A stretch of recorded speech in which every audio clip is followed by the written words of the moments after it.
The story begins, and we meet our main hero, Montgomery, Monty. Monty is in college, but his life is going quite lonely and boring. One day in the laundry room, he meets Ashley Mackenzie Merriman Gray. Gathering courage, Monty asks her for quarters, coins, but the conversation between the two becomes very awkward. Monty nervously says some cringe things that make the whole situation uncomfortable. Ashley just says a weird okay and leaves from there, and Monty is left there regretting. Now we meet Monty's roommate and best friend, Jack. Jack's life is a walking tragedy. Because of some old incident with the football team, the whole campus hates him immensely. People swear at him as soon as they see him and throw balloons filled with dirty water at him. Jack constantly apologizes to people and begs for a second chance, but no one is ready to listen to him. Even today, he enters the room completely soaked in dirty water. When Monty asks him how his day was, Jack just says in frustration, "I am covered in dirty water, Monty." Both roommates are sitting in the room discussing their misery when an announcement happens. Next year's housing request must be submitted by midnight today. They both decide that no matter what happens, they just do not want to go to Grull Hall. Grull Hall is the worst dorm in the college, which is 4 hours away from the campus. Going there means getting buried alive. Monty secretly likes Ashley. He tells Jack that just thinking about Ashley makes him feel like he is floating on some lavender cloud, and lollipop pixies are singing songs. Hearing this, Jack says that this is very creepy. Monty decides that he will become an alpha male so that Ashley can be impressed. Just then, the campus's popular bully, Logan, enters their room. Logan comes with his friends every weekend to insult these two. This time he comes doing a drama of a fake apology, but leaves after physically bullying them. While leaving, he asks for Monty's third-party phone charger, which fries Logan's phone.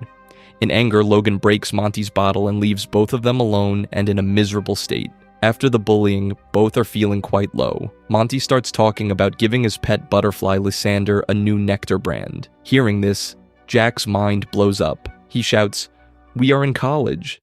These were supposed to be the best years of our life, and here I am, listening to your butterfly's dietary restrictions." Jack is almost about to cry and says that he just wants one such night where he parties, and to forget his sorrows, completely obliterates his brain. Monty says to lighten the situation that he will order pizza, because in the first semester, eating pizza and playing games made everything fine. But Jack does not want pizza, he wants something else. Just then, Monty finds a small tin that has fallen in the room on which it is written, Minch. When they open it, they find pink pills inside. Monty gets scared, but Jack searches about these pills on the internet. They find only one result: a video in which a girl named Frankie is telling her psychedelic adventures. Frankie says exactly those same lines in the video, that eating this pill feels like floating on a lavender cloud and lollipop pixies are singing. Hearing this, Jack gets excited, but Monty constantly says, no, no, no, and somehow convinces Jack not to take the pills for now. During this, another twist of the story comes forward. A secret meeting of RAs is going on, where head RA Mr. Kaiser is standing on the stage. Kaiser is a proper dictator-type character. He violently announces that this dorm has become a hub of vice and buffoonery, and tonight there will be his fiery vengeance, fire-raining strict punishment on all those forbidden mints delinquents. Right here we meet another new character, Sydney Putt. Sydney is a 31-year-old sophomore RA in training, because he took a gap decade before coming to college. Sydney is very eager and excited, but he actually does not know what is going on. Let us come back to Jack and Monty. Both of them have taken the mysterious pills. Now the real drama begins. The first phase hits, and both of them get bizarre hallucinations. A creepy baby appears who wants to shake hands, and a random man who tells his name is Juan. The baby does not like Monty's work and makes him do it again and again. Both are terribly scared. When the hallucinations end, Monty says that he was traumatized by Pinocchio's cousin, and there was nothing like a lavender cloud in this. It is revealed from Frankie's video that taking the mysterious pills without food causes 6 distinct phases. The first one was, make the baby like it. The rest are, no bad words flashback, the old witcheroo, nothing but the truth, and we are all one. The most dangerous is the final phase. Your worst nightmare comes to life. Hearing this, the ground slips beneath Monty's feet. Frankie also tells its solution, Eating pizza will mellow out the mysterious pills. Now the mission is clear. Get the pizza. Monty had ordered it, and the delivery robot Snackatron 3000 is downstairs. The problem is that the robot cannot climb stairs, so Monty and Jack will have to go down themselves. Jack suddenly wears a suit because he wants people to know that he is high. The plan is simple. Go by the elevator, eat pizza, and get safe. But as soon as they step out, the next phase hits. No bad words. Now Jack cannot swear. Upon trying, Crimble sauce comes out of his mouth. Monty says that he cannot say this either. Just then Monty sees Ashley. Jack encourages him, saying, "Just go and say hi." Monty gets nervous and hides his worry wart, fidget toy. Ashley tells him that she is a music major and her favorite musician is Sondheim. To impress her, Monty says Matsuyoshi Sondheim, Clowncore Vomit Opera. Surprisingly, Ashley also likes that. Both of them connect and Ashley leaves to eat food. Monty is happy, but problems still remain. The RAs are doing room checks. Kaiser's plan is to confiscate everyone's phones and submit their housing requests so that everyone goes to Grawl Hall. Jack and Monty's names are on the list. An RA checks their fridge, finds alcohol, and confiscates Monty's phone. Both run towards the elevator, but it gets stuck between two floors. RAs are standing on the stairs, who are catching another student and sending him to Grawl Hall, going where, according to Jack, is directly equal to dying. When the stairs are blocked, Monty gets an idea to climb the outside scaffolding and go to the second floor. But the corner room window they need belongs to the same boy whom Monty had hit with a football. He angrily closes the door and both get stuck right there. Just then, Lizzie makes an entry. Lizzie is a popular girl from Logan's group, but she is actually smart and used to play board games with Monty and Jack before. Suddenly, Lizzie starts screaming that her head is exploding. It is revealed that Lizzie also accidentally ate the mysterious pills in Logan's room, thinking they were mints. Now the flashback phase starts. All three go into Lizzie's memory and see how Logan called her magic show lame. Jack and Monty remember that earlier Lizzie used to play Wizard's Oath with them, but then she ditched them. Lizzie denies it, but Jack says in anger that she did ditch them. Then Jack's dark backstory is seen in a flashback. After coming to college, Jack became the mascot, and he had to lead the football team's streaking run. He planned to target a strict professor so that he could become a hero. But by mistake, the professor left the campus, and 50 clothing-free players ran in front of the police station during Bring Your Daughter to Work Day. Every player got on the police watch list registry. Jack just wanted friends, but from that incident, the entire campus started hating him overnight. In the flashback, Monty interacts and accidentally saves the boy who was hit by the football. Because of this butterfly effect, the present changes. Now that boy has become Monty's friend and lets him use his room's window. Lizzie also starts coming with them, but Jack strictly refuses because Lizzie belongs to Logan's toxic group who bully them. Lizzie threatens that if they do not take her along, she will make Logan do worse things. Monty uses diplomacy and includes Lizzie in the team without a fight. While climbing the scaffolding, Lizzie and Monty talk to each other. Lizzie seriously says that she genuinely did not ditch them. Monty understandingly says that hanging out with alphas in college is necessary, but deep down, both are a little sad that their old friendship ended. When they reach downstairs, a pajama party is going on there, and Ashley is also here. Monty's heart flutters. Jack says to focus on their mission, but Monty goes to meet Ashley. Ashley introduces her band, which plays non-consensual death metal folk music, in which one member simulates childbirth pain and makes harmonies from those screams.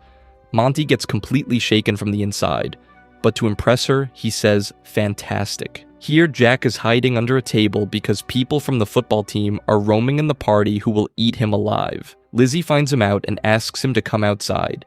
A heated argument happens between the two. Jack says that Lizzie ditched them. Lizzie says that moving from first-month friends to real friends is normal. Jack then speaks a bitter truth. Those real friends of yours do not like you, but they like your credit card. Hearing this, Lizzie gets terribly angry. Just then the next phase hits. And with this, Jack and Lizzie's bodies get swapped. Jack is now in Lizzie's body and Lizzie is in Jack's body. Jack, as Lizzie, interacts with Logan's friends and accidentally behaves politely, which does not match Lizzie's character at all. Meanwhile, Lizzie, as Jack, starts having an intense craving to drink nectar. This is a weird effect of Monty's butterfly Lysander somehow. A big chaos ensues in the entire party. Logan comes there and asks Jack, who is in Lizzie's body, why she is hanging out with a freak like Monty. Jack strongly defends Monty, says that Monty rules and his face is distinguished, not some freak. Hearing this, Logan gets completely confused. Eventually, after some time, both of their bodies swap back to normal. Here, Monty tries to find a phone, but a football player comes and legally informs him that he is a registered police watch list because of Jack's past incident. Then someone finds out that this is Monty and he suddenly gets attacked. Monty somehow escapes and dominates his attacker. Ashley sees this heroic fight and gets impressed by him. Lizzie runs and tells Monty that the RAs are standing outside and snatching everyone's phones to transfer them to Grawl Hall. Now the urgency increases even more. They have to bring the pizza, save the phones, and also escape from that hell Grawl Hall. Just then, Kaiser and the RAs barge into the party. Monty, Jack, and Lizzie get caught. Kaiser confiscates Monty's phone as a penalty. Jack and their pizza are taken to an abandoned old study hall. Lizzie gets Logan's call that there is pizza on the party bus. Lizzie gets happy that she can go to the bus and bring pizza. But upon going there, it is revealed that Logan called her only because he needed Lizzie's credit card to pay the driver, exactly the same way Jack had said under the table. Lizzie's heart breaks and she realizes that Jack was absolutely right. Monty and Jack have been locked in the wellness lounge. Here the biggest fight happens between the two friends. Monty confesses that he was submitting a room transfer request because he wants a separate room. Jack's heart breaks. Monty, venting his frustration, says that living with Jack is the Jack show. He just does whatever he wants. It was Jack who pressured for mysterious pills, whereas Monty does not even like tea, but he took mysterious pills for Jack's feelings. Monty says that Jack ignores him. Jack turns back and shouts that without him, Monty never even steps out of the room. Monty is the biggest pathetic crybaby in the world. Hearing these words, Monty's heart shakes. Both angrily say, "Screw you," to each other, and separate. The RAs take Jack to the old study hall, where Kaiser is sitting like a dictator. Kaiser tells Jack that this room was earlier for scholars, but because a drunk sophomore set it on fire, it has now become trash. Kaiser violently says that there are no scholars in this school, but rather demons, and it is necessary to purge them. Then Kaiser reveals his master plan. Kaiser's secret weapon is Jack's face. Early internet message boards had predicted that such a chosen face will come that will be so distinct and weird that it can unlock the face ID of every phone in the world. Jack's face is that same skeleton key. One face to unlock them all. Kaiser is madly using Jack's face to unlock all the confiscated phones so that he can submit everyone's mass transfer. Here, Monty crawls out through the vent using the Snackatron robot. Monty is broken. Lysander is lost. He has had a fight with Jack. He is alone. He says that Jack was right. He is not an alpha. He is a crybaby. Just then Lizzie arrives. Lizzie says that Monty is not a crybaby. He supported his best friend when no one else did. And this is brave. Lizzie admits that she did not do this. She ditched Monty and Jack because she thought that being with them would make people not like her. But anyway, people do not like her much otherwise too. Monty says that Lizzie is the coolest person. She is smart, plays board games well, does magic. Both feel sad that the game of Wizard's Oath was never finished. Just then, Monty gets an idea. Remember in the last campaign, they had created a musical distraction with the Merry Minstrels? Monty will use the same strategy to distract the RAs. He offers a gig to Ashley's band. A plan is made. The band will perform for distraction, and Monty and Lizzie will recover the pizza and phones. The band starts performing, and the RAs get distracted. Lizzie goes to rescue Jack, and Monty goes to get the phones. Lizzie finds Jack, who is tied up. A cute moment happens between the two. Lizzie says that he is looking good. Jack says that he knows. Lizzie unties him. The plan is that Jack will take the pizza, Monty and Lizzie will take the phones, and then they will meet at the stairwell. But Kaiser comes back, everyone gets caught. Kaiser starts putting toxic stuff on the pizza. Monty, Ashley, Lizzie, Jack, everyone's names are on the list. Kaiser says it is time to die, meaning they will beat them up badly. Just then, the next phase hits. We are all one, and everyone merges into one single body. They become a Venezuelan man named Juan. Everyone is confused, fighting with each other for body control. Monty says to focus. Time is running out. Jack sees that Kaiser has wired all the phones to a control panel and is about to submit the mass transfer. Jack still has Logan's phone. He uses the third-party charger to fry the phones. But Kaiser offers a deal. He will make Jack an RA, give him power, and no one will bully him. Kaiser says that no one in this school will forgive Jack, but it is better to be feared than to be liked. Does Jack want to save his roommate or himself? And here comes the most emotional moment. Jack looks towards Montgomery and says that he is sorry. He says that next year Monty should find the best roommate who listens to him, plays his boring puzzles and games. Monty is crying, saying that he does not want this. He wants a room with Jack. Jack says that what you want is not what you need. Monty says that he wants Jack. He loves Jack. Jack also says, "I love you, Montgomery." Friends, seeing this scene fills the eyes with tears. Kaiser tells him to finalize the deal, but Jack has made his decision. He says, "No, I have to think about other people." Kaiser cannot understand. And just then, Lizzie the Magnificent does a magic trick and makes all the phones disappear in a single moment. Kaiser shouts, asking how this happened. No one knows. Lizzie is a magician. Kaiser goes mad, picks up a pipe to hit them, but just then, friends, Lysander makes an entry. Montgomery's butterfly, whom everyone thought was dead, comes back and attacks Kaiser. Lysander says that you broke my wings, crushed my body, left me for dead, but you did not finish the job. Lysander delivers a scorpion kick and defeats Kaiser. Victory. The sweetest nectar. Now the last phase. Worst nightmare. Jack's worst nightmare comes forward, and that is future Jack. A boring, sober, bird feeder obsessed Jack who reviews sparkling water on YouTube. Monty says that this actually looks good. Jack shouts to shut up. The three run, jump from the roof, float like graceful falcons, and land on a pile of rubber balloons. The nightmare Jack follows them onto the party bus as well. But finally everyone escapes. The last warning from Frankie's video comes up.